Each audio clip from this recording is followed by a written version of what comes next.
El día en que entendí que el lago podía ser mi salvación no tuvo nada de heroico.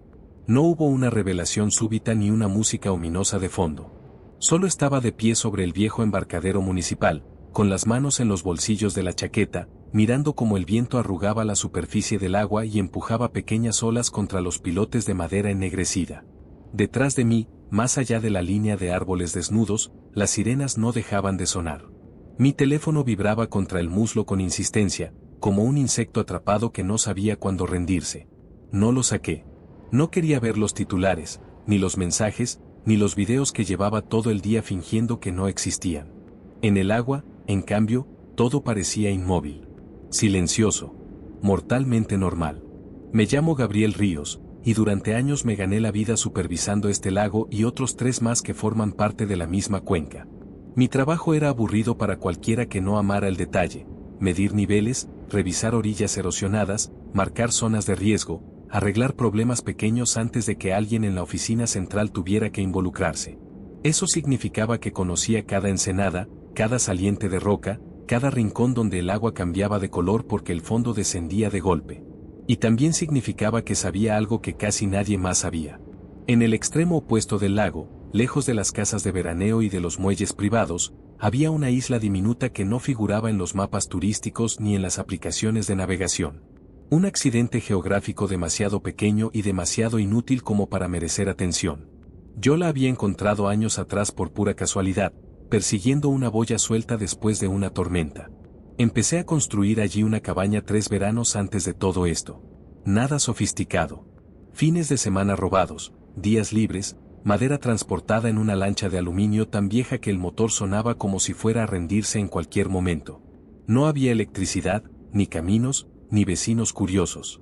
Solo una colina baja de granito, algunos pinos retorcidos y un rectángulo de terreno lo bastante plano para una estructura pequeña. 12 por 5 metros. Una sola habitación. Un refugio. Un par de amigos vinieron una vez. Se sacaron fotos, hicieron bromas, se aburrieron rápido. Nunca pidieron volver. A mí me pareció perfecto. Esa isla no aparecía en el teléfono. En la pantalla, donde debería estar, solo había agua. Pero en mis mapas de papel, los viejos, los que nadie usaba ya, había un pequeño punto marcado a lápiz, acompañado de una nota: fondo firme, buen anclaje, sin tráfico. Cuando las noticias empezaron a hablar de disturbios, infecciones y hospitales saturados, mi mente no fue a los refugios ni a las salas de emergencia. Pensé en el agua. Pensé en lo lento que se mueve cualquier cosa cuando tiene que arrastrar su peso sobre 2 piernas dentro de un medio que no le pertenece. Las sirenas aquí solían ser raras. Algún accidente en la carretera perimetral, un incendio forestal en pleno verano. Nada más. Pero esa noche no se detenían. Una, luego otra, luego una tercera con ese tono descendente que solo había escuchado durante evacuaciones por tormenta severa. El teléfono volvió a vibrar. Esta vez la pantalla se encendió sola, mostrando titulares recortados que se colaban incluso sin abrir nada. Videos borrosos de otros países. Gente descalza, ropa hecha jirones, sangre en los rostros. Cámaras de seguridad captando cuerpos que se levantaban cuando no deberían hacerlo. Durante días, los presentadores habían hablado de brotes con una calma artificial, como si todo estuviera ocurriendo en un lugar lejano, irrelevante. Ese día, en cambio, ya no quedaban caras tranquilas en la pantalla. Solo líneas rojas, palabras como emergencia, estado de alerta, permanezcan en sus hogares. Lo más extraño era que mi trabajo seguía fingiendo que nada había cambiado. Después del almuerzo, recibimos un correo genérico pidiendo revisar niveles de agua en varios afluentes por las lluvias recientes. Nada sobre la infección. Nada sobre los disturbios. Solo tareas rutinarias escritas por gente que aún creía que las reglas seguían vigentes. Y yo obedecí. Tomé la lancha, recorrí la orilla cercana, hice fotos, tomé notas. Mientras hubo señal, envié los datos. Pero al caer la tarde, las llamadas ya no pasaban del primer tono. Los mensajes quedaban marcados como enviados, pero nunca entregados. Cuando estaba revisando el motor fuera de borda en el embarcadero, apareció una patrulla. 2 agentes bajaron del vehículo. Tenían el aspecto de personas que no habían dormido en días. Las radios crepitaban sin parar, llenas de interferencias y voces superpuestas. Uno caminó hasta el extremo del muelle y se quedó mirando el lago como si deseara cruzarlo. El otro se apoyó en el capó y me observó con atención. El acceso se cierra al anochecer, gritó. ¿Vas a tardar mucho? Mantuve las manos visibles. Ya me voy. Estoy amarrando. Negó con la cabeza, escupió sobre la grava y dijo. La ciudad abrió refugios. Recomiendan no viajar si no es necesario. Los hospitales están cerrando puertas. Y nos dijeron que evitemos a cualquiera que se comporte raro o agresivo. Si ves algo extraño en el agua, avisa. Refugios. La palabra aquí no sonaba a seguridad. Sonaba a gimnasios llenos de catres, aire viciado, filas interminables para un baño, desconocidos respirando el mismo miedo durante toda la noche. Esa imagen me resultó peor que la oscuridad que avanzaba. ¿Está tan mal ya? Pregunté. La radio de la gente estalló con una voz alterada mencionando la autopista. Frunció el ceño. Bastante. Accidentes, peleas, gente corriendo directo hacia los coches. Vamos a cerrar la entrada con una cadena. Si vas a ir a algún lado, hazlo ahora. Su compañero regresó del extremo del muelle, pálido. ¿Te quedas aquí o vuelves a casa? En mi cabeza no había un plan completo. Solo fragmentos, la isla, la comida, el combustible. ¿Cuántos viajes podría hacer antes de que todo se apagara? Voy a casa, mentí. Me iré antes de que cierren. El agente me señaló. Hazlo rápido. Y si tienes familia en la ciudad, diles que se encierren. Se fueron dejando la cadena suelta. El coche arrancó cuesta arriba con las luces encendidas. En la tienda del lago, todas las luces estaban prendidas. Las bombas de combustible seguían funcionando. Ramón, el dueño, estaba en la puerta con el teléfono apretado contra la oreja, los nudillos blancos. ¿Viste las noticias? Me dijo sin mirarme. Asentí. Por ahora la gasolina corre, añadió. Mi hermano está en la ciudad. Dice que están saqueando farmacias a plena luz del día. Si necesitas combustible, hazlo ya. Mis manos se movían más rápido de lo normal. Llené el tanque del camión, luego bidones para la lancha. Dentro tomé lo justo para no parecer un ladrón: latas, arroz, café, fósforos, pilas. Dicen que no hay que entrar en pánico, murmuró Ramón, pero nunca dicen qué hacer. Pagué en efectivo. Cierra cuando tengas que hacerlo, le dije. En el camino de regreso vi algo que no pude explicar. Una camioneta volcada en la cuneta, el morro clavado en la tierra, las ruedas traseras girando lentamente en el aire. El parabrisas parecía reventado desde dentro. No había conductor. No había luces. Solo un rastro oscuro en la grava, demasiado espeso para ser aceite. Todos mis instintos me gritaban que me detuviera. Pero otra voz, más fría, fue más clara. Esto es exactamente como muere la gente. No frené. Mientras el lago se abría ante mí, una idea se fijó en mi mente con un peso definitivo. Llegar a casa, cargar todo, alcanzar la isla antes de que oscureciera. Lo que fuera que estuvieran haciendo en las carreteras y en la ciudad, no cruzaría el agua tan fácilmente. Y en ese momento, eso era más de lo que la mayoría tenía. Cuando giré por el camino de grava que llevaba a mi casa junto al lago, la luz del día ya se estaba retirando como una marea cansada. El gris se tornaba violeta entre los troncos desnudos, y el cielo tenía ese color amoratado que siempre me había parecido bonito, hasta esa noche. Ahora parecía un hematoma extendiéndose sobre el mundo. La casa era pequeña, más un cobertizo acondicionado que un hogar real, pero daba directo al agua y, en ese momento, era el único lugar que me importaba. Aparqué con el morro del camión apuntando hacia la salida, una costumbre que nunca había tenido antes y que ahora sentía imprescindible. Si tenía que irme de golpe, no quería perder segundos maniobrando. La radio del tablero escupía fragmentos de voces superpuestas, frases cortadas por la estática. Refugios de emergencia abiertos. Eviten contacto. Violencia reportada cerca de. Apagué el motor. El silencio que quedó fue espeso, antinatural. Ni grillos. Ni aves. Solo el agua golpeando suavemente la orilla. Dentro, el olor a polvo viejo y café rancio me recibió como siempre. Dejé las bolsas sobre la mesa sin ordenar nada y fui directo al armario del pasillo. Ahí guardaba lo que tenía sentido llevar a la isla y no dejar atrás. 2 sacos de dormir de clima frío, un botiquín que había armado yo mismo pieza por pieza, una radio de manivela que parecía un juguete barato pero funcionaba cuando todo lo demás fallaba, una cocina portátil con bombonas de gas, filtros de agua aún en su caja original. Todo fue a parar a una bolsa de lona pesada junto con ropa térmica, calcetines gruesos, guantes de cuero, un gorro de lana. El otoño avanzado en ese lago no perdonaba errores. Si quedaba atrapado con ropa inadecuada, no necesitaría ninguna infección para morir. En la cocina dejé de fingir que volvería en un par de días. Abrí cada armario y tomé todo lo que tuviera fecha larga: frijoles, sopas densas, verduras enlatadas, carne, atún, arroz, pasta, café, sal. Un frasco de multivitaminas que casi tiro por costumbre, pero que recordé gracias a un médico que una vez me dijo que la gente se deteriora más rápido de lo que cree cuando vive solo de latas y almidón. El teléfono vibró de pronto con un sonido agudo, distinto a cualquier notificación normal. Una alerta de emergencia llenó la pantalla. Toque de queda inmediato. Refugios de salud pública abiertos. Hospitales saturados. Eviten cualquier contacto con personas que presenten confusión o agresividad. Permanezcan en sus hogares y esperen instrucciones.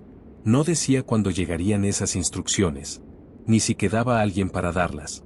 Me quedé de pie imaginando el gimnasio de la escuela local, filas de catres, filas para el baño, gente sudando bajo mantas delgadas, teléfonos levantados buscando señal. Imaginé a alguien allí, mordido hacía una hora, diciendo que solo estaba cansado. Eso bastaría. Apagué el teléfono. No solo la pantalla, lo apagué por completo y lo metí en un cajón. Si seguía encendido, alguien llamaría pidiendo ayuda, un favor, un traslado. Y la parte humana de mí intentaría decir que sí. En el dormitorio levanté la esquina de la alfombra y abrí la pequeña caja fuerte empotrada en el suelo. 2 armas me miraron de vuelta, más pesadas en significado que en kilos. Un rifle de cerrojo con mira decente y munición contada. Una pistola de gran calibre con cargadores extra. Las revisé con manos firmes, las limpié, las guardé en fundas blandas. Cada objeto que tomaba pasaba por una pregunta brutalmente simple: ¿esto puede salvarme la vida allá? Cuando el camión estuvo cargado, até todo con cuidado. Las sirenas seguían a lo lejos, un aullido constante. Un helicóptero golpeaba el aire cerca de la ciudad. El trayecto hasta la bahía donde guardaba la lancha solía tomar 10 minutos. Esa noche se sintió frágil, como si el asfalto pudiera abrirse. Vi coches abandonados, uno con las luces de emergencia parpadeando sin nadie dentro. No reduje la velocidad. El camino descendía abruptamente hasta el agua, serpenteando entre árboles que parecían esqueletos. Mi lancha de aluminio estaba allí, esperando, pintura gastada, casco abollado, pero flotaba. Y eso era todo lo que importaba. Monté el motor con movimientos automáticos. Combustible, peso equilibrado, equipo asegurado. El rifle quedó donde no se mojaría. La pistola en mi cinturón. Antes de bajar la lancha, escondí el camión entre los árboles, dejándolo lo más invisible posible. Cerré por costumbre y guardé las llaves. Si volvía, seguirían allí. Si no, alguien más las encontraría. Empujé la lancha al agua. El aluminio chirrió demasiado fuerte en el silencio. Me subí y dejé que se alejara antes de arrancar el motor. Cuando lo hice, tosió, escupió humo azul y luego se estabilizó. Giré la proa hacia la masa oscura del otro lado del lago. La isla era apenas una sombra al principio, una forma incómoda, demasiado pequeña para interesar a nadie. Perfecta. Al salir de la bahía, el aire se volvió más frío. Me ajusté la chaqueta hasta la barbilla. Las luces de las casas en la orilla principal brillaban como cuadrados cálidos. Familias. Cenas. Televisores. Les di la espalda. A mitad de camino reduje la velocidad y escudriñé la oscuridad. Ningún otro motor. El lago era un espejo negro. Yo era el único movimiento. Desde el lado de la ciudad, la isla era solo roca y árboles enredados. Pero desde el otro, se abría una pequeña cala escondida, invisible hasta estar encima. Apagué el motor antes de llegar y dejé que la inercia me llevara. Cuando el casco rozó la roca, bajé al agua helada hasta los tobillos y arrastré la lancha fuera. Amarré la cuerda a una raíz expuesta y exhalé vapor en el aire frío. La cabaña estaba a pocos metros cuesta arriba. 12 por 5. Techo de metal. Un porche torcido. La chimenea de acero recortándose contra el cielo. El candado seguía donde lo había dejado. No había huellas nuevas. Nadie había estado allí. Cuando lo abrí, el clic sonó demasiado fuerte. Dentro olía a pino seco y hierro frío. Una cama estrecha. Estanterías con latas viejas. Una mesa. 2 sillas. La estufa de hierro en la esquina, con cenizas grises aún intactas. Antes de encender fuego, cerré las contraventanas y aseguré los pestillos. La luz debía quedarse dentro. Luego encendí la estufa. El papel prendió con un resplandor naranja y la leña empezó a crepitar. El calor tardó, pero llegó. Revisé cada pared, cada junta. Las ventanas eran puntos débiles. Saqué tablas de repuesto, un taladro cargado, tornillos largos. Trabajé en silencio, atornillando desde dentro. Sin martillo. Sin golpes. La puerta recibió un cerrojo improvisado con una viga gruesa. Si alguien quería entrar, tendría que tirar la pared entera. Cuando terminé, me senté en la cama y me quité los calcetines mojados. Me puse otros secos y acerqué los pies al calor. Mis manos temblaban, no por frío, sino por la caída de la adrenalina. Miré alrededor. Por ahora, la cabaña era solo una caja caliente con una puerta cerrada y un arma sobre la mesa. Pero mañana tendría que convertirse en algo más. Tendría que convertirse en una máquina diseñada para mantenerme vivo. Me desperté con la sensación equivocada de estar llegando tarde a algún sitio. Durante un segundo creí que estaba de nuevo en mi dormitorio de la casa del lago, buscando a tientas el despertador. Luego abrí los ojos y vi la viga atravesando la puerta, las tablas atornilladas cubriendo las ventanas y la estufa de hierro apagada en la esquina. El recuerdo cayó sobre mí con todo su peso. El mundo de antes había terminado. Y yo había elegido este trozo de roca. El frío era lo primero que se hacía notar cuando el fuego moría. Me incorporé del saco de dormir con un escalofrío que me recorrió la espalda y abrí la puerta de la estufa. Las brasas aún brillaban, rojas y débiles. Añadí 2 troncos partidos y esperé hasta que las llamas volvieron a tomar fuerza. El calor ya no era comodidad. Era supervivencia. El agua fue mi siguiente preocupación. Tenía 2 bidones de plástico en una esquina, restos de viejas escapadas, pero no durarían mucho. El lago estaba allí mismo, oscuro y quieto entre los árboles. Confiaba más en esa agua que en cualquier tubería de la ciudad, pero no iba a beberla sin tratar. Busqué en el contenedor de equipo viejo hasta encontrar los filtros de bombeo que había comprado años atrás y nunca usado. Tomé los bidones vacíos y bajé a la cala. El aire de la mañana mordía la piel expuesta como vidrio. Me metí en el agua hasta las rodillas, ignorando el dolor punzante, y llené los recipientes donde el fondo caía rápido y limpio. De vuelta en la cabaña, el ritmo del filtro llenó el silencio. Aspirar, bombear, chasquido. El agua clara pasó al bidón limpio. Luego la herví. Filtro y calor. No era perfecto, pero era una barrera entre yo y una infección que aquí podría matarme sin ruido. Con fuego y agua asegurados, miré las paredes con otros ojos. La cabaña había sido pensada para veranos tranquilos, no para un final de otoño sin electricidad ni ayuda. El frío se colaba por el suelo y cada rendija. No tenía aislamiento profesional, pero tenía materiales. Bajé mantas gruesas, una lona pesada, alfombras viejas. Grapé capas improvisadas a las paredes exteriores, dejando espacio alrededor de la estufa. El interior quedó feo, irregular, como el interior de una caja forrada con restos de mudanza. Pero funcionó. El aire dejó de moverse. Mientras trabajaba, la radio de manivela escupía fragmentos de voz y estática. Las pocas emisoras que seguían transmitiendo repetían el mismo mensaje: permanezcan dentro, eviten contacto, esperen instrucciones. No había instrucciones para una isla que no existía en el mapa. La conclusión fue simple y aterradora: nadie vendría. Todo lo que cambiara mi situación dependería de mí. Antes del mediodía ya tenía claras las prioridades: calor, agua, comida, residuos. Lo último era algo que no podía ignorar. Detrás de la cabaña, en una zona más baja y apartada, improvisé un baño seco con restos de madera y una caja plástica. Era rudimentario, pero mantenía los desechos lejos del agua y del refugio. Después puse toda la comida sobre la mesa y conté. Latas. Bolsas. Calorías finitas. Establecí reglas estrictas sin negociar conmigo mismo: 2 comidas al día. Nada de comer por ansiedad. La proteína era un lujo. Cuando pudiera pescar sin llamar la atención, el lago ayudaría. Hasta entonces, cada lata contaba. Pero nada de eso importaba si no sabía qué ocurría alrededor. Al mediodía, con la cabaña caliente, tomé los prismáticos y subí al pino más alto cerca de la cala. La corteza me raspó las manos. Encontré una horqueta con buena vista y me acomodé. Desde allí veía el embarcadero público, los muelles privados y la franja de carretera al otro lado. Todo parecía detenido.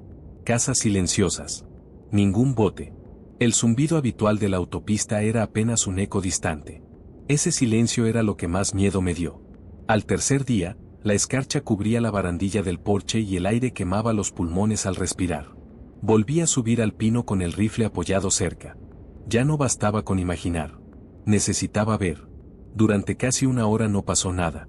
Entonces vi movimiento. Una figura avanzaba con cuidado por la orilla rocosa del lado este. Al principio pensé que era uno de los errantes, pero se movía demasiado consciente, mirando atrás, midiendo cada paso. Ajusté los prismáticos. Era una mujer. Delgada. Mochila ajustada al pecho. Ropa oscura. Avanzaba con urgencia contenida. 30 metros detrás de ella, saliendo del bosque, aparecieron 3 figuras más. Torpes. Irregulares. No corrían, pero acortaban distancia cada vez que ella tropezaba. Me dije que no era mi problema. Mis reglas eran claras, ningún contacto, ningún riesgo innecesario. Pero entonces resbaló en una placa de roca húmeda y cayó de rodilla. Tardó demasiado en levantarse. Eso fue suficiente. Bajé del árbol, agarré una bocina marina y empujé la lancha al agua sin arrancar el motor. Remé hasta un saliente de roca donde el fondo caía a pique. Si ella llegaba ahí y saltaba, estaría a salvo, por unos minutos. Me puse de pie lo justo para que me viera y le hice señas. Cuando levantó la vista, el pánico le abrió los ojos. Aquí, le dije. Corre hacia mí y salta al agua. No dudó. Llegó a la última roca, perdió el equilibrio y cayó de rodillas. Se lanzó al agua helada y se aferró a la lancha. La sujeté del brazo y la subí con esfuerzo. Empujé con el remo, ganando distancia antes de arrancar el motor. Necesito saberlo ahora, dije, sin mirarla. ¿Alguna mordida? ¿Algún arañazo reciente? No, respondió entre jadeos. Nada. Solo cansancio. Arranqué el motor y nos alejamos mientras las 3 figuras llegaban a la orilla y se detenían, incapaces de seguir. Cuando el agua nos separó lo suficiente, ella me miró. ¿Vives aquí o los dos estamos huyendo hacia la misma locura? Tengo una cabaña, respondí. Nadie sabe que existe. Me llamo Gabriel. Lucía, dijo. Trabajo analizando agua. O trabajaba. La llevé a la isla. La cabaña nos recibió con humo saliendo de la chimenea y tablas cubriendo las ventanas. La hice entrar, le indiqué la estufa. Ropa mojada fuera. Pies al calor. Ese día no descansamos. Trabajamos. Cuando cayó la noche, la cabaña ya no era solo mía. Y por primera vez desde que todo empezó, no estaba solo. La presencia de Lucía cambió la isla más rápido de lo que yo esperaba. No en el sentido cómodo, ni emocional al principio, sino en algo mucho más básico. La cabaña dejó de sentirse como un escondite improvisado y empezó a transformarse en un lugar pensado para durar. Donde yo veía suficiente por ahora, ella veía filtraciones, errores, futuros problemas esperando el momento justo para matarnos. Apenas se secó y recuperó algo de calor, se levantó y empezó a recorrer el interior como si estuviera inspeccionando un laboratorio mal montado. Aquí entra aire, dijo señalando una junta que yo había pasado por alto. Y aquí también. Cuando baje más la temperatura, lo vamos a notar. No discutí. Le alcancé la grapadora, más mantas, restos de lona. Trabajamos hasta que el cielo se volvió completamente negro y el lago desapareció más allá del alcance de la linterna. Sellamos rendijas, reforzamos las tablas de las ventanas con una segunda capa, dejando solo una ranura horizontal en una de ellas para poder observar sin ser vistos. La puerta recibió más atención todavía. Ajusté los soportes metálicos, profundicé las ranuras del marco con un formón, añadí peso y fricción. Lucía sostenía la linterna y observaba en silencio, evaluando. Si algo golpea esto, dijo finalmente, hará ruido. Mucho ruido. Ese es el punto, respondí. Cuando terminamos, la cabaña retenía el calor de una forma casi sorprendente. 2 pares de botas humeaban junto a la estufa. 2 tazas de agua caliente descansaban sobre la mesa. El fuego proyectaba sombras lentas sobre las paredes forradas de telas desparejas. Lucía se sentó y miró las llamas durante largo rato. Si nadie más sabe que este lugar existe, dijo, tenemos una oportunidad real. Asentí. Mientras sigamos siendo un punto vacío en el mapa de alguien. A la mañana siguiente establecimos una rutina sin necesidad de discutirla demasiado. El caos de los primeros días dio paso a algo más rígido, casi militar. Turnos. Reglas. Observación constante. Uno vigilaba desde los árboles con prismáticos mientras el otro se ocupaba del agua, el fuego, la comida y las reparaciones. Lucía era mejor para la vigilancia. Tenía una paciencia que yo no conocía en nadie fuera de los laboratorios. Podía quedarse inmóvil, anotando cambios mínimos, una chimenea que ya no humeaba, una figura nueva en la orilla, un ruido lejano que no encajaba con el viento. Yo me encargaba del trabajo físico. Cortar leña hasta que los hombros ardían. Mantener la estufa en un punto que no delatara demasiado calor. Ajustar el cerrojo cada noche. Durante días, el lago fue un espejo vacío. Las casas en la orilla parecían abandonadas. Muelles sin movimiento. Barcos amarrados que nadie tocaba. El silencio era tan completo que el sonido de nuestros propios pasos sobre la madera parecía una imprudencia. Hasta que el lago trajo algo nuevo. Fue casi una semana después de que Lucía llegara. El viento cambió a media mañana y con él llegó un sonido débil, irregular, proveniente del antiguo embarcadero del lado norte. Gritos. No uno solo, sino varios, superpuestos, rotos. Tomamos los prismáticos y el rifle y nos movimos hasta una roca baja con buena vista. Desde allí vimos humo negro elevándose desde el muelle principal. Un hombre estaba de pie. Otro yacía inmóvil. Y 3 figuras avanzaban desde detrás de los cobertizos. El hombre intentó empujar una pequeña embarcación. Resbaló. Cayó al agua helada. La lancha se volcó, alejándose lentamente mientras él se aferraba al casco con ambas manos. Las 3 criaturas llegaron al borde del muelle y se detuvieron. No podían seguirlo. Observamos en silencio. 10 segundos. 20. El hombre no se hundía aún, pero el frío lo estaba robando de a poco. Si no hacemos nada, dijo Lucía sin apartar la vista, se va a congelar o volverá a la orilla y lo destrozarán. Si vamos, respondí, nos verán. Todos los que estén vivos en esa orilla sabrán exactamente de dónde venimos. Lucía dejó pasar un segundo. Luego habló con una calma que me sorprendió. Ahora mismo hay una persona en el agua y 3 muertos sobre unas tablas. Ninguno sabe nadar. Tú tienes el motor. Yo manejo la cuerda. Si todo sale mal, cortamos y volvemos. Me gustaría que alguien hiciera ese cálculo por mí si yo fuera el que se está ahogando. No era dramatismo. Era lógica. Asentí. Rápido. No pisamos el muelle. Si está mordido o miente, lo devolvemos. Cogimos cuerdas, una bocina de aire, el rifle. Empujamos la lancha y salimos con el motor a bajas revoluciones. El hombre empezó a gritar al vernos. Ahorra fuerzas. Le grité. Sujétate al casco. Cuando nos acercamos, las figuras del muelle se inclinaron hacia nosotros, manos extendidas. Lucía lanzó la cuerda. El hombre no pudo agarrarla. Sus manos temblaban sin control. La maleta, gritó. Ahí están las armas. Una caja negra flotaba junto a él, sujeta a su cinturón. Lucía la enganchó sin discutir y la subió de un tirón. Luego, entre los dos, lo arrastramos dentro de la lancha. Arranqué el motor y nos alejamos mientras los gritos metálicos de las criaturas quedaban atrás. El hombre yacía en el fondo de la embarcación, temblando, abrazado a la caja como si fuera un salvavidas. Revísalo, le dije a Lucía. No veo mordidas, respondió. Ni sangre fresca. Soy Gabriel, le dije al desconocido. Ella es Lucía. ¿Qué traes ahí? Andrés, murmuró. Y una escopeta. Munición. No iba a dejársela a ellos. Supe en ese momento que se quedaría. No porque confiara en él, sino porque, medio congelado y al borde de la muerte, había salvado las balas antes que su propio orgullo. Cuando la lancha tocó la cala de la isla y lo ayudamos a subir, la cabaña volvió a recibirnos con humo saliendo de la chimenea.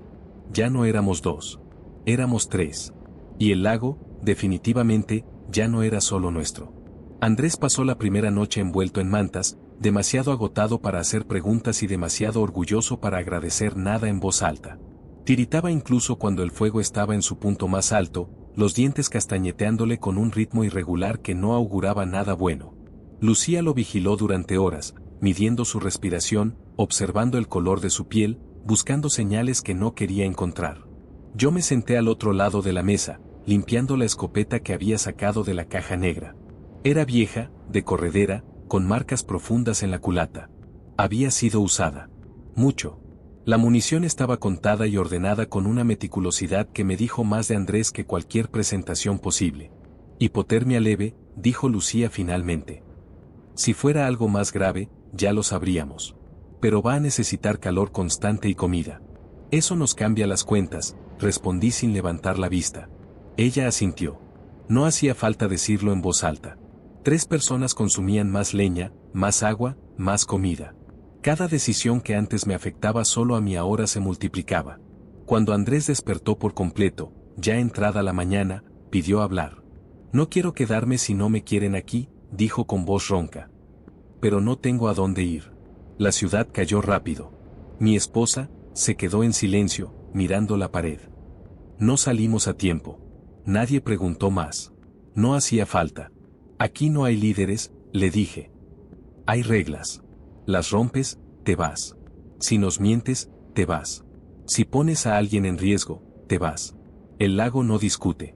Entendido, respondió. Puedo ser útil. Sé disparar. Sé arreglar motores pequeños. Eso último me hizo levantar la vista. ¿Motores fuera de borda?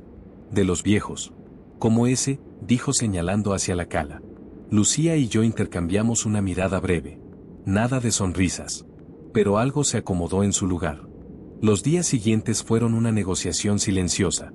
Andrés no intentó imponerse ni preguntar de más. Observó. Ayudó. Cargó leña incluso cuando aún cojeaba del frío. Ajustó el ralentí del motor de la lancha y logró que consumiera menos combustible. Encontró una fisura en el casco que yo había pasado por alto y la selló con resina improvisada. No hablaba mucho. Cuando lo hacía, era directo. La rutina volvió a cambiar. Con 3 personas, los turnos se volvieron más eficientes, pero también más tensos. Siempre había alguien despierto. Siempre alguien vigilando. La isla dejó de ser un refugio improvisado y empezó a sentirse como un puesto avanzado rodeado de agua negra. Fue Andrés quien vio la balsa. Apareció una mañana gris, empujada lentamente por el viento desde el lado sur del lago. 4 bidones atados con cuerdas, tablones encima, una lona sucia cubriendo algo en el centro. Eso no estaba ayer, dijo. Observamos desde la distancia. No había movimiento visible. Ningún ruido. Podría ser basura, dije. Oh gente, respondió Lucía. Esperamos. El lago empujó la balsa hasta que quedó atrapada en una zona de remolinos suaves, girando lentamente sobre sí misma. Si hay alguien vivo ahí, dijo Andrés, no va a durar mucho. Y si hay alguien muerto, respondí, tampoco. El dilema nos pesó más de lo que quisimos admitir. Finalmente, decidimos una aproximación mínima. Sin tocarla. Sin subir a ella. Solo mirar.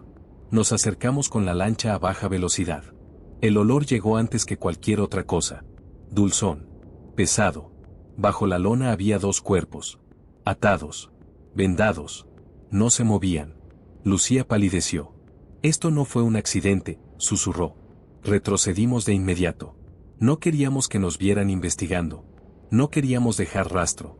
Dejamos que la balsa siguiera su camino hasta perderse entre las sombras del lago. Esa noche nadie durmió bien. Si alguien estaba construyendo balsas, atando personas y soltándolas al azar, significaba que no solo los errantes eran una amenaza. Significaba organización. Intención. Y la intención siempre encontraba caminos. 2 días después, escuchamos el primer disparo lejano. No provenía de la ciudad. Venía del bosque, del lado oeste. Seco. Claro. Un arma de caza.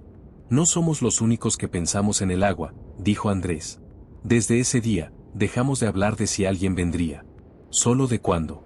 El disparo no volvió a repetirse ese día, pero su eco quedó suspendido sobre el lago como una advertencia que nadie se atrevía a ignorar. A partir de ese momento, la vigilancia dejó de ser una precaución y pasó a ser una obsesión compartida. Ya no mirábamos solo buscando movimiento torpe en la orilla, sino señales más sutiles, humo demasiado recto, reflejos metálicos, patrones que delataban intención humana. Porque los errantes no planean. La gente sí. Lucía fue la primera en ponerlo en palabras. Si alguien está cazando desde el bosque, significa que se están quedando sin comida. O que se están organizando. O ambas, añadió Andrés. Esa noche trazamos un mapa rudimentario sobre la mesa con carbón y papel viejo. Marcamos la isla, las corrientes, las calas visibles, los puntos desde donde se podía observar sin ser visto. Yo añadí rutas que solo conocía por años de recorrer el lago. Zonas donde el fondo subía de golpe, lugares donde una lancha podía quedar varada sin aviso.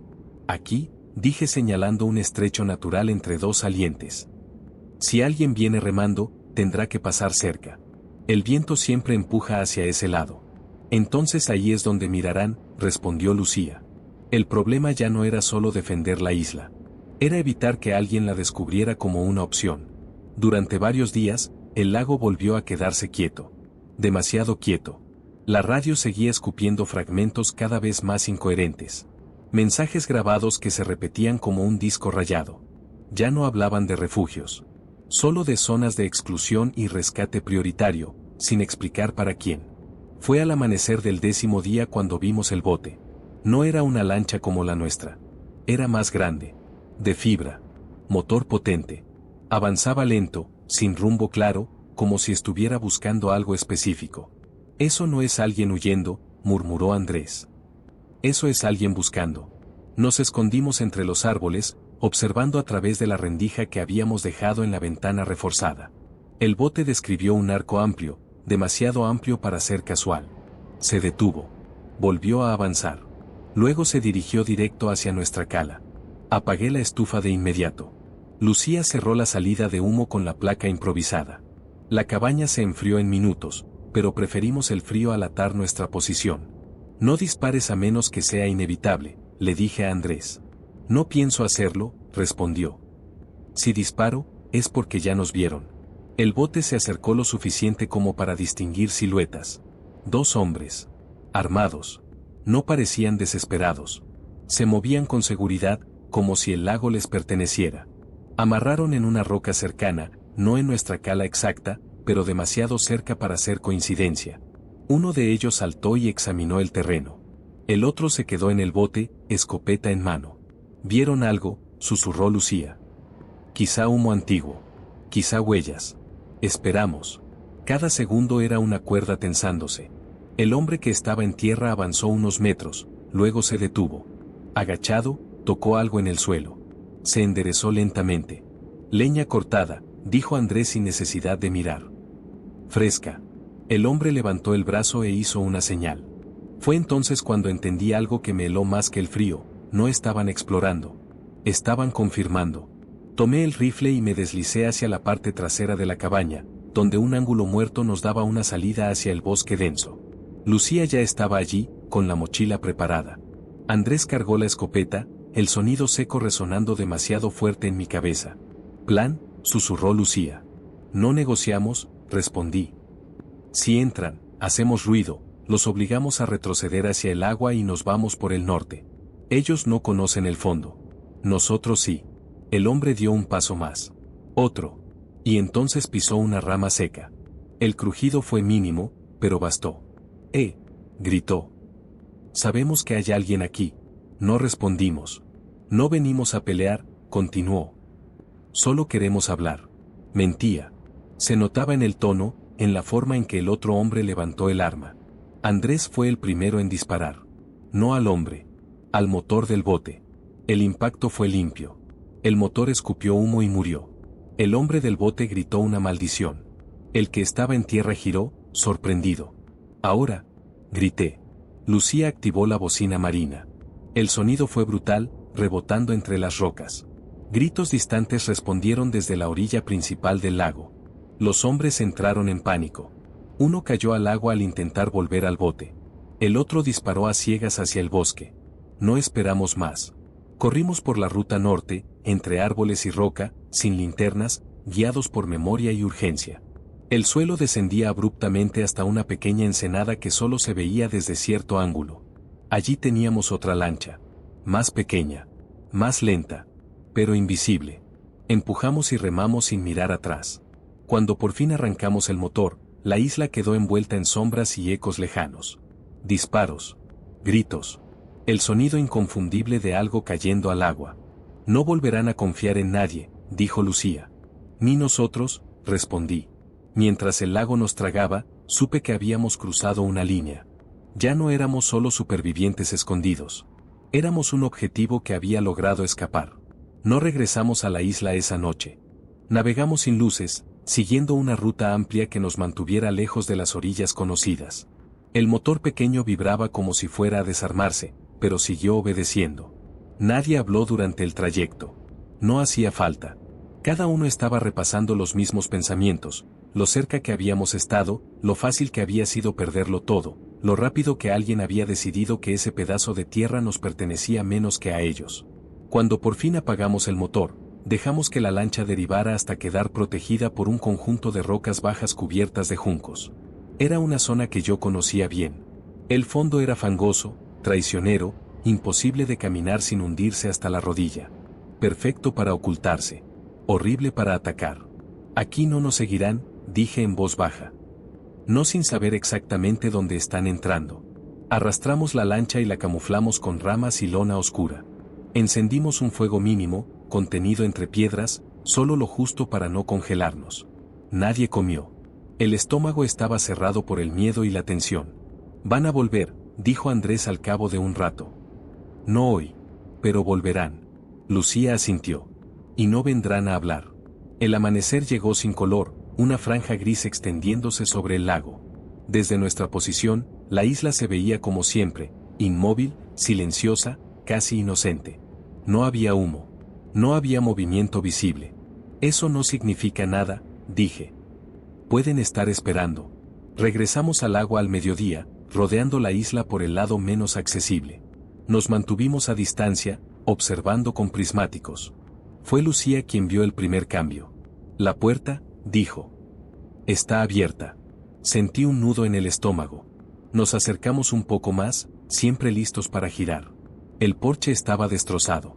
Las tablas de las ventanas, arrancadas. El interior, revuelto.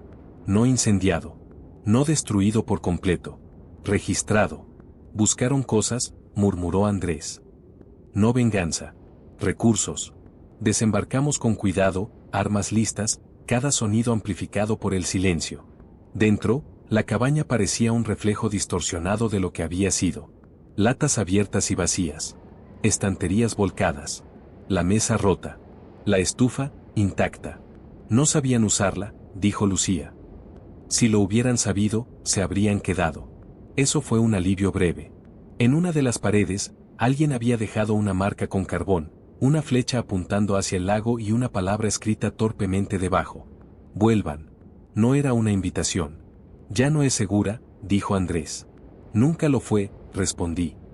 Solo lo parecía. Esa tarde tomamos la decisión que habíamos estado evitando desde el primer día, no quedarnos fijos. La isla había cumplido su función.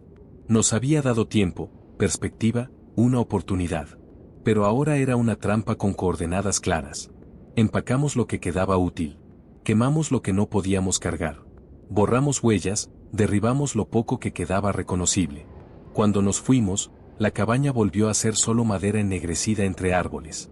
El lago, en cambio, seguía ofreciendo caminos.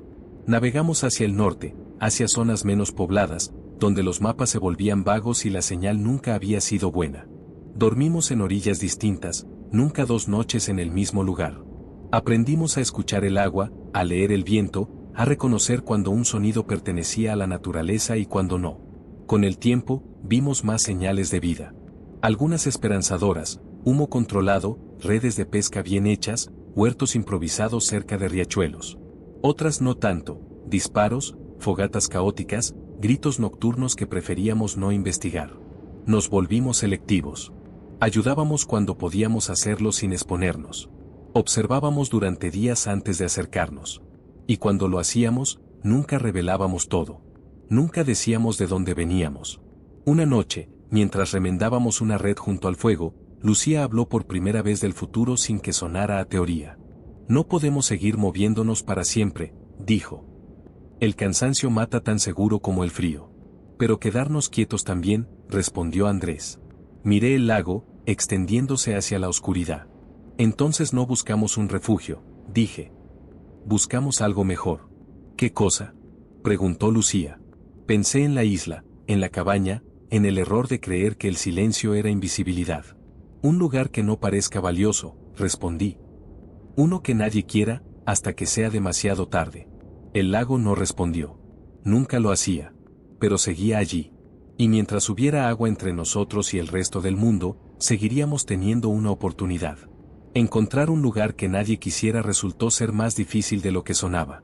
Durante semanas navegamos hacia el norte, internándonos en zonas donde el lago se fragmentaba en canales estrechos y cuerpos de agua secundarios, alimentados por ríos lentos y pantanosos. El paisaje cambiaba sutilmente, menos casas, más estructuras abandonadas, muelles vencidos por el tiempo, señales de que la gente había pasado por allí, y luego se había ido. O había muerto. Aquí nadie viene por gusto, dijo Andrés una mañana, observando una vieja estación de bombeo medio hundida. Eso ya es una ventaja.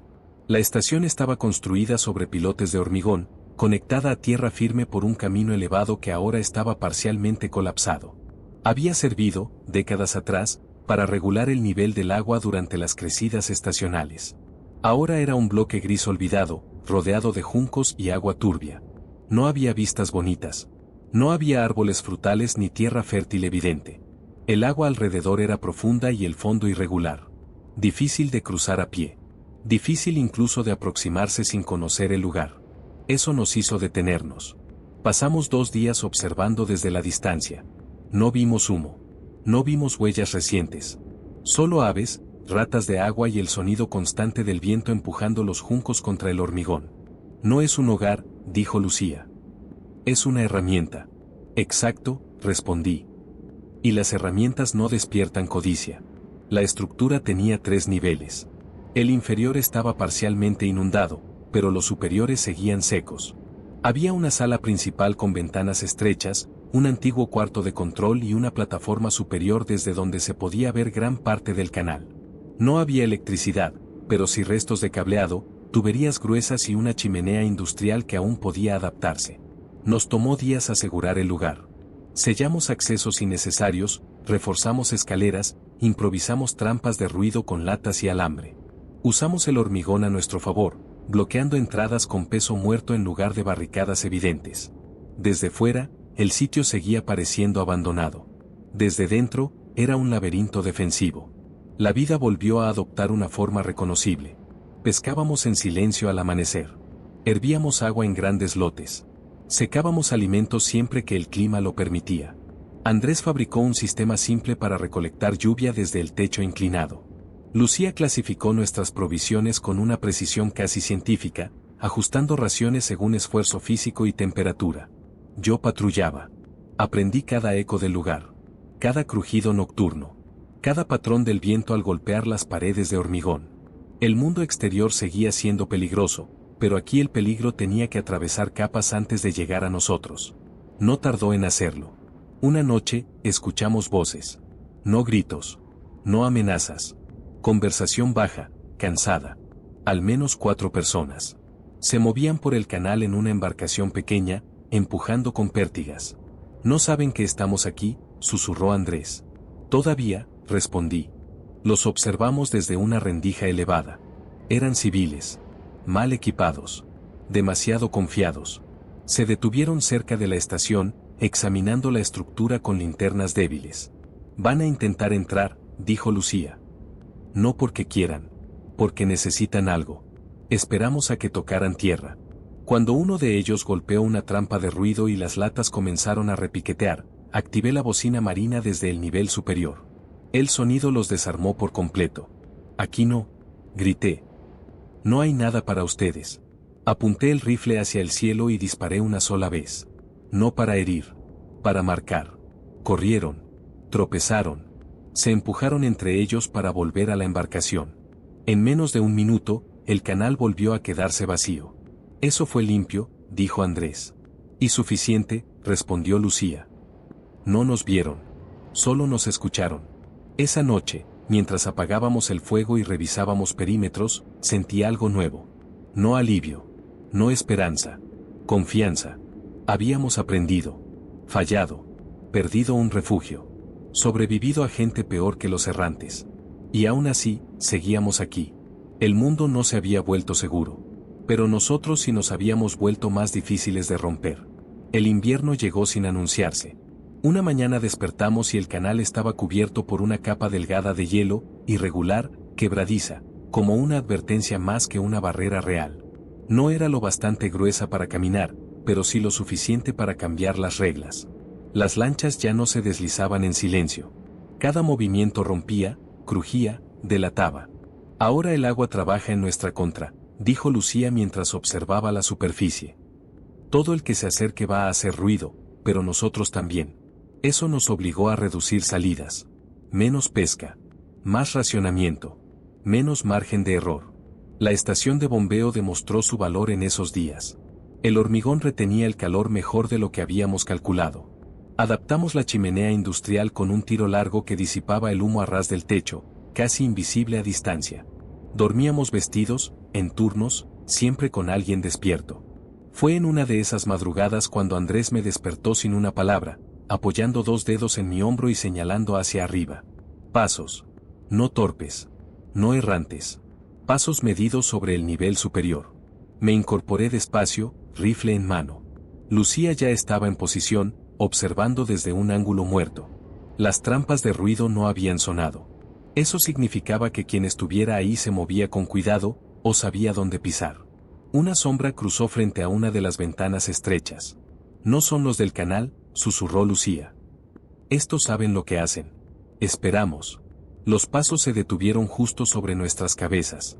Luego, un golpe seco. Metal contra metal. Alguien probando una compuerta antigua. Salgan, dijo una voz desde arriba. No queremos problemas. Andrés me miró. Yo negué con la cabeza. Este lugar está vacío, respondí. Sigan su camino. Una risa breve. No lo está. Vimos luz anoche. Vimos movimiento hoy. No somos errantes. Somos razonables. Esa palabra me heló más que el frío. Razonables no caminan sobre casas ajenas de madrugada, dijo Lucía, alzando la voz lo justo. Silencio. Luego otro golpe, más fuerte. Última oportunidad, dijo la voz. Podemos compartir. Compartir. Como si todo esto siguiera siendo un acuerdo social y no una balanza rota. Hice una seña a Andrés. Disparó. No hacia ellos, sino hacia una vieja tubería expuesta junto a la compuerta. El impacto resonó como un cañonazo dentro del hormigón.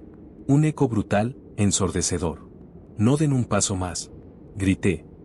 El próximo no será una advertencia. Se escucharon movimientos rápidos. Juramentos. Alguien resbaló. Otro gritó órdenes. Luego pasos alejándose. Un motor arrancando a toda prisa. El hielo rompiéndose bajo una huida mal calculada. Nos quedamos quietos durante largos minutos después de que todo se calmara. Van a hablar de este lugar, dijo Andrés finalmente. Sí, respondí. Pero no sabrán qué hay dentro. Solo que no es fácil. Esa misma tarde tomamos otra decisión difícil, dividirnos por primera vez. No todos al mismo tiempo. Pero sí establecer puntos alternos, escondites secundarios, rutas que solo uno de nosotros conociera en detalle. Si alguien caía, los demás no debían hacerlo con él. No es desconfianza, dijo Lucía mientras marcaba un mapa nuevo. Es redundancia. El invierno siguió avanzando. La radio murió por completo. El hielo se espesó. El mundo se volvió blanco, silencioso, distante. Y en ese silencio, empezamos a notar algo inquietante. Menos errantes. No porque se hubieran ido, sino porque algo los estaba atrayendo a otros lugares. La gente se está concentrando, dijo Andrés. Donde hay comida. Donde hay poder. Eso significaba que los lugares olvidados, como el nuestro, seguían siendo seguros, por ahora. Pero nada dura para siempre. El deshielo fue más peligroso que el invierno. Cuando el hielo comenzó a romperse, no lo hizo de manera uniforme. Placas enteras se desprendían y chocaban entre sí con un sonido sordo, como huesos grandes acomodándose mal. El canal volvió a moverse, pero de una forma impredecible. Corrientes nuevas aparecieron donde antes no había nada. Lugares seguros dejaron de serlo sin aviso. Ahora todo vuelve a cambiar, dijo Lucía. Y la gente va a moverse otra vez. Tenía razón. Las primeras señales llegaron con el agua alta, restos de campamentos improvisados flotando río abajo, bidones vacíos, una mochila atrapada entre juncos con manchas secas que nadie quiso examinar de cerca. El mundo se estaba reacomodando, y ese proceso nunca era limpio. Fue Andrés quien propuso salir a observar más lejos de lo habitual. Si esperamos a que nos encuentren, siempre vamos tarde, dijo. Necesitamos saber quién se está asentando alrededor. No me gustó la idea, pero la entendí. Salimos al amanecer, siguiendo un canal secundario que desembocaba en una zona de antiguas marismas. Desde allí se veía una estructura que no habíamos notado antes, un viejo complejo turístico, cabañas de madera agrupadas alrededor de un muelle grande, ahora medio colapsado. Eso antes estaba vacío, murmuré. Ya no, respondió Lucía. Había humo. No mucho. Controlado. Demasiado ordenado para ser casual. Y gente. No errantes. Personas caminando con tareas claras. Guardias en puntos elevados. Es un asentamiento, dijo Andrés. Y no es pequeño. Nos mantuvimos ocultos durante horas, observando. Contamos al menos 20 personas. Vimos redes de pesca, trampas, incluso un generador pequeño funcionando a intervalos. Todo lo que nosotros habíamos evitado hacer para no llamar la atención, ellos lo estaban haciendo, y nadie los molestaba. Porque son fuertes, dijo Lucía. O porque alguien más los protege. Regresamos sin acercarnos. Esa noche discutimos por primera vez de verdad. No podemos vivir siempre al margen, dijo Andrés. Eventualmente vamos a necesitar intercambiar medicinas, herramientas, información. Y eventualmente nos van a marcar, respondí. Como hicieron los otros. Lucía escuchó en silencio durante largo rato. Hay una tercera opción, dijo finalmente. No unirnos. No atacarlos. Sino entenderlos. Eso significaba riesgo. Pasaron varios días antes de que volviéramos a ver movimientos cerca de nuestra estación. Esta vez no fueron exploradores armados ni civiles desesperados. Fue una sola persona. Desarmada. Avanzando despacio por el canal, en una pequeña embarcación. Eso es nuevo, susurró Andrés. La persona levantó las manos al acercarse, incluso antes de que hiciéramos ruido. No vengo a tomar nada, dijo. Solo a hablar. No respondimos de inmediato. Sabemos que están ahí, continuó. No venimos a sacarlos. Venimos a proponer algo. Esperamos. El silencio era nuestra única ventaja. Hay grupos creciendo, dijo la voz. Algunos buenos. Otros no. Nosotros creemos que el agua es clave. Ustedes también, por lo que veo. Lucía me miró. No bajen, dije. Que hable desde ahí. El hombre asintió. Nos llamamos La Ribera. No somos soldados.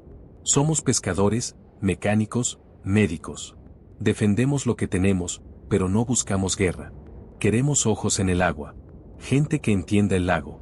Eso era exactamente lo que temía. Y exactamente lo que necesitábamos. No damos respuestas hoy, dije. Vuelve mañana. A la misma hora. Si sigues vivo.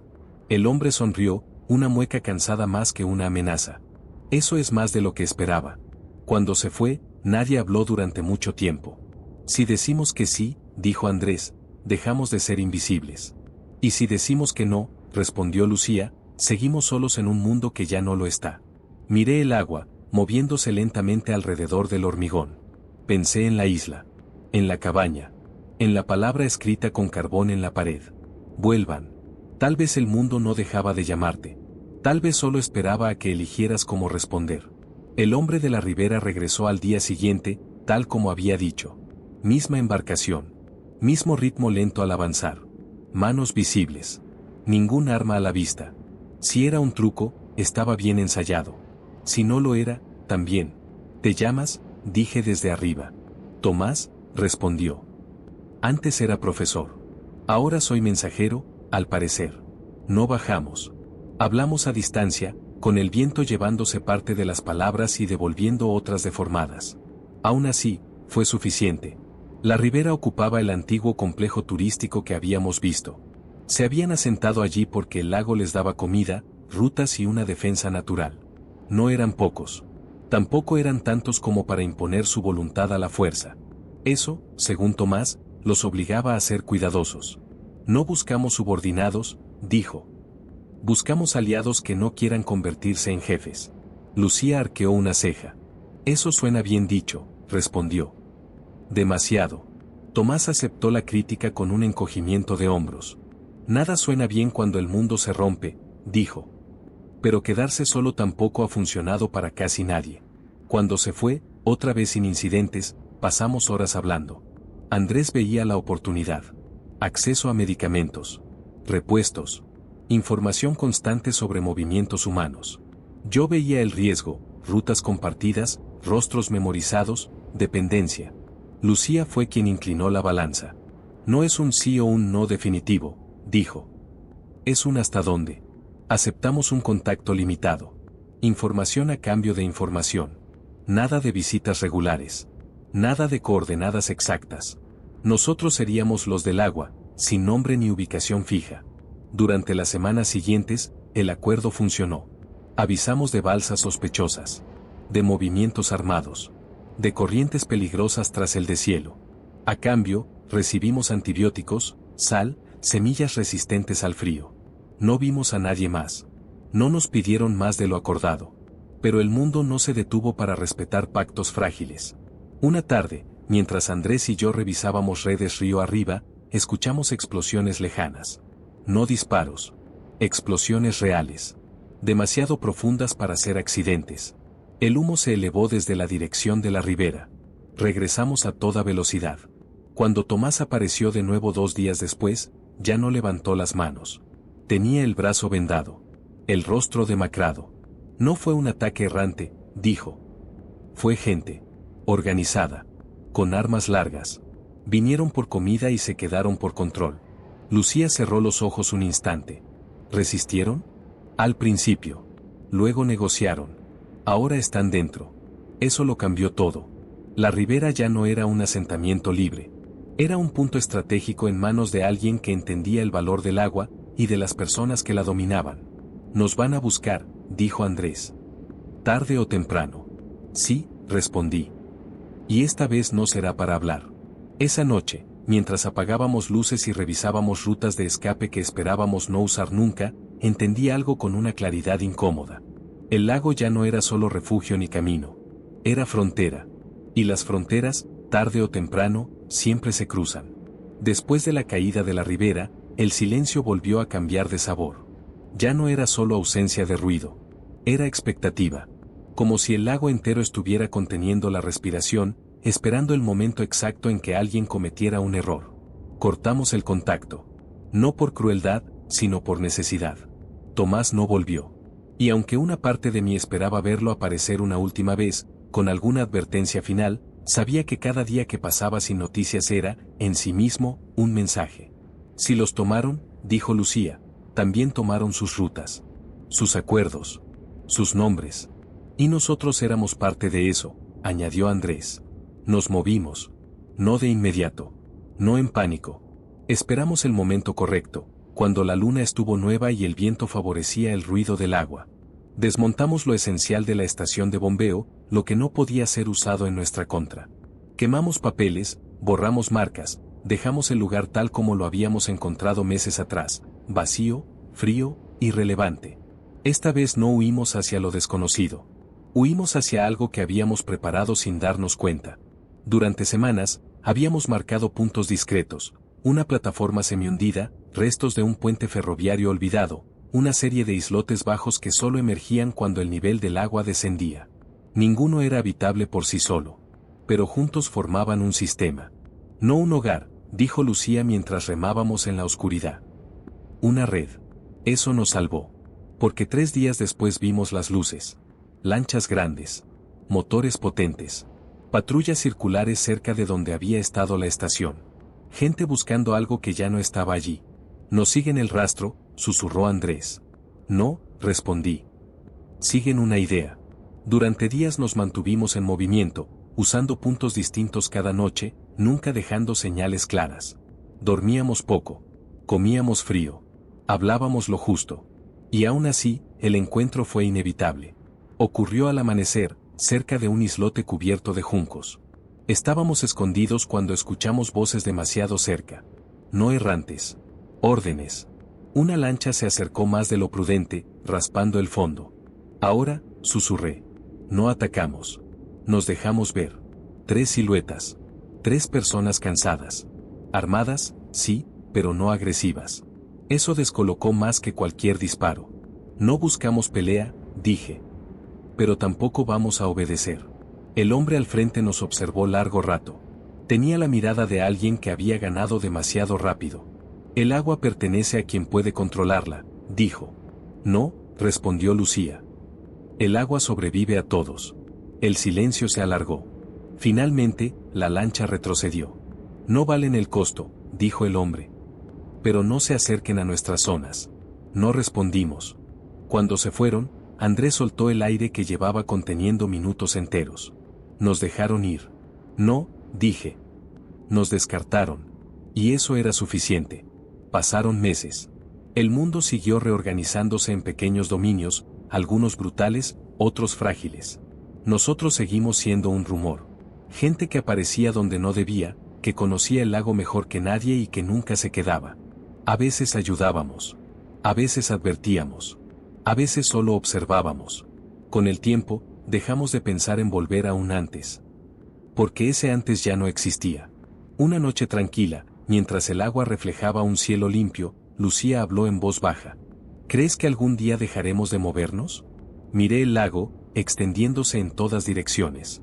Tal vez, dije. Pero no hoy. Andrés sonrió, cansado.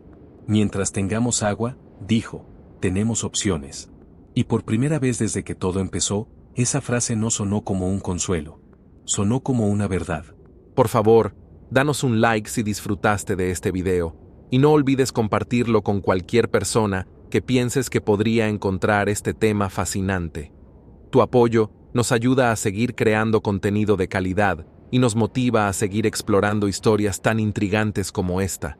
Gracias por ser parte de nuestra comunidad.